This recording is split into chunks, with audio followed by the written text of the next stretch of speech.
देखिए class 12 chemistry 2022 set number 2 code है इसका GA। देखिए इसमें जो है हम दूसरे का जो है गा पार्ट तक हम बता चुके थे। आज हम बात करेंगे दूसरे का घा पार्ट के। गैल्वेनिक सेल तथा वैद्युत और अपघटनित सेल में अंतर जो है स्पष्ट कीजिए। तो चलिए देखते हैं इसमें डिफरेंस क्या है वैद्युत सेल, गैल्वेनिक सेल और वैद्युत अपघटनित सेल में। देखिए चलिए हम बात करते हैं। जैसे हमने माना कि हमारे पास एक गैल्वेनिक सेल है, गैल्वेनिक सेल, ठीक है, गैल्वेनिक सेल, और दूसरा है विद्युत अपघटनी सेल, विद्युत अपघटनी, विद्युत अपघटनी सेल, ठीक है। तो एक गैल्वेनिक सेल है, दूसरा विद्युत अपघटनी सेल है। गैल्वेनिक सेल और विद्युत अपघटनी सेल देखते हैं क्या है। तो देखिए गैल्वेनिक सेल और विद्युत अपघटनी सेल, गैल्वेनिक सेल और विद्युत अपघटनी सेल।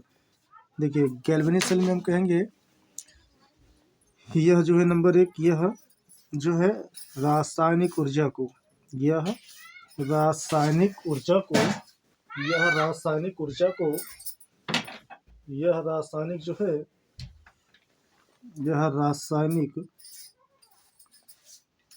ऊर्जा को, ऊर्जा को विद्युत ऊर्जा में, यह रासायनिक ऊर्जा को विद्युत ऊर्जा में, विद्युत ऊर्जा में परिवर्तित करता है, परिवर्तित करता है, ठीक है। और इसमें कहेंगे हम फर्स्ट नंबर विद्युत अपघटन सेल में हम कहेंगे यह विद्युत ऊर्जा को रासायनिक ऊर्जा में परिवर्तित करता है, यह विद्युत ऊर्जा को, ऊर्जा को रासायनिक, यह विद्युत ऊर्जा को रासायनिक ऊर्जा में, रासायनिक ऊर्जा में परिवर्तित करता है, परिवर्तित करता है, ठीक है। पहला अंतर है। इसी में का अगर हम दूसरा लिखूं तो जो है सेकंड नंबर में लिख सकता हूं। इसमें गैल्वेनिक सेल जो होता है यह ऋणात्मक, गैल्वेनिक सेल हम कहेंगे ऋणात्मक आवेशित होती है, यह ऋणात्मक, ऋणात्मक आवेशित, ऋणात्मक आवेशित होती है, ठीक है। यह ऋणात्मक आवेशित होती है। इसी में का सेकंड नंबर हम कहेंगे यह धनात्मक आवेशित होती है, यह धनात्मक आवेशित, यह धनात्मक आवेशित, आवेशित होती है, ठीक है। यह धनात्मक आवेशित होती है। तीसरा नंबर देखिए यहाँ पे लिख देता हूँ मैं। हम कहेंगे जो है यह स्वतः स्फूर्त रेडॉक्स अपक्रिया है, यह जो है स्वतः स्फूर्त मतलब स्वयं से होने वाली, ठीक है, स्वतः स्फूर्त रेडॉक्स अपक्रिया है, रेडॉक्स अभिक्रिया है, अभिक्रिया है, ठीक है। यह स्वयं क्रिया संपन्न होती है। और इसमें हम कहेंगे यह जो है यह एक अनैच्छिक अपक्रिया है, यह जो है एक अनैच्छिक अपक्रिया है, मतलब ये स्वतः संपन्न नहीं हो सकती है, ठीक है, अनैच्छिक अपक्रिया है। एक और लिख देता हूँ, चलिए फोर्थ नंबर, ठीक है। हम कहेंगे इसमें इलेक्ट्रोड, इसमें इलेक्ट्रोड जो है अलग अलग, अलग अलग कक्ष में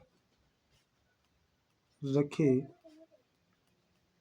जाते हैं, ठीक है। इसमें जो इलेक्ट्रोड होता है ये अलग अलग कक्ष में रखे जाते हैं, जबकि हम कहेंगे इसमें इलेक्ट्रोड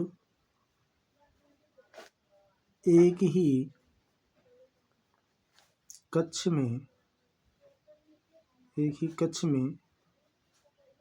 रखे जाते हैं। ठीक है, इसके बाद देखिए घाप कंप्लीट होता है। इसके बाद देखिए तीसरे के का पे आते हैं। 46 ग्राम एथेनॉल को 45 ग्राम जल में घोला गया है। ठीक है, एथेनॉल तथा जल के मोल अंश की गणना कीजिए। देखिए 46 ग्राम एथेनॉल है, 45 ग्राम जो है जल में घोला जा रहा है। तो 46 ग्राम इथेनॉल है, 45 ग्राम जल में घोला जा रहा है, अर्थात हम कहेंगे देखिए इसमें जो है इसी का नेक्स्ट पार्ट देखिए इसमें दिया है। देखिए हम कहेंगे विलेय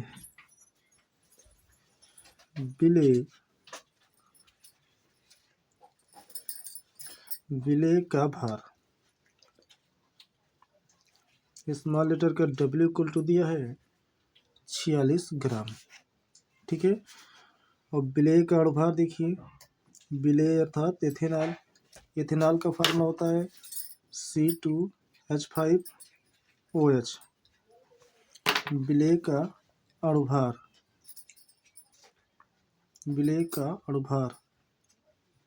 स्मॉल लेटर का M इक्वल टू, देखिए कार्बन का एटॉमिक नंबर दो अणु है, एटॉमिक नंबर 6 होता है, तो 6 2 जा 12 और 2 से मल्टीप्लाई करेंगे तो आएगा 24। हाइड्रोजन 6 है तो 6 ही हो जाएगा, और 2 16।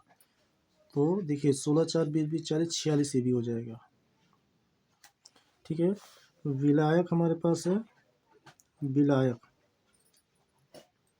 का भार, कैपिटल लेटर का W क्या दिया है, कह रहा है 45 ग्राम। ठीक है, 45 ग्राम दिया है, अर्थात यहाँ पे लिखूंगा विलायक का अणुभार अगर निकालूं मैं तो विलायक का अणुभार, तो अगर यहाँ से हम विलायक का अणुभार निकालूं तो कैपिटल लेटर का M इक्वल टू 18 होगा। ठीक है, अब देखिए विलेय का मोल प्रभाज, विलेय का मोल प्रभाज या मोल अंश। ठीक है, मोल अंश फार्मूला क्या होता है, हम कहेंगे स्मॉल लेटर का n upon small n plus capital N। ठीक है, अब इसका कैलकुलेशन और करो, small W upon small m बटे small W upon small m plus capital W upon capital M। तो स्मॉल W देखिए 46, स्मॉल m भी 46 है अपान में, यहाँ पर भी 46 अपान 46 प्लस का ये आपका 45 प्लस का 15 है। ठीक है, ये तो कैंसिल हो जाएगा 46 से 46।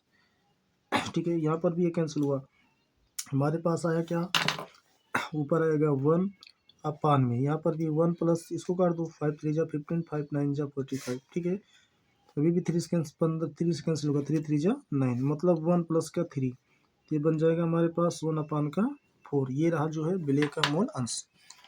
अब इसी पे देखिए हम निकाल देते हैं विलायक के लिए भी। ठीक है, विलायक का